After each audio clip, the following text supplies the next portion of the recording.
Zee 24 तास एक पाऊल पुढे। शिवसेना प्रमुख बाळासाहेब ठाकरेंनी लालकृष्ण अडवाणींच्या ब्लॉगवर जोरदार टीका केली आहे। देश अराजकाच्या उंबरठ्यावर उभा असताना अस्थिरतेतून दिशा दाखवण्याचं कार्य राष्ट्रीय लोकशाही आघाडीला करायचं असल्याचं त्यांनी स्पष्ट आणि मर्दानी असल्याचंही त्यांनी खास ठाकरी भाषेत सुनावलं। देशात काँग्रेसचे विरोधी वातावरण तापलंय। राजस्थान, आसाममध्ये काँग्रेसची स्थिती दयनीय झाली आहे। जयललिता, नवीन पटनाईक, ममता बॅनर्जी आणि शरद पवारांची राष्ट्रवादी काँग्रेसही राष्ट्रीय लोकशाही आघाडी सोबत यायला मागे पुढे पाहणार नाही असा राजकीय कायासही शिवसेना प्रमुखांनी लावलाय।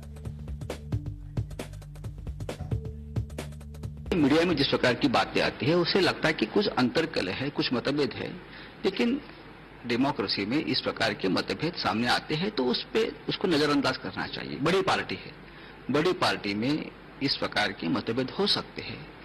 अभी नए नए लोग पार्टी में आते हैं, एक कम्युनिकेशन गैप थोड़ी बहुत सभी पार्टी में आज हो सकती है, लेकिन अडवाणी साहब है जिसे हम हमेशा से हमारे सेनापति मानते आए हैं।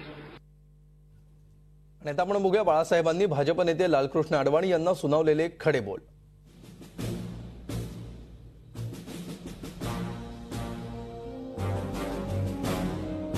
मित्रा, हिम्मत हारू नकोस, मातोश्रीवर येऊन जिगर कामापुरता घेऊन जा।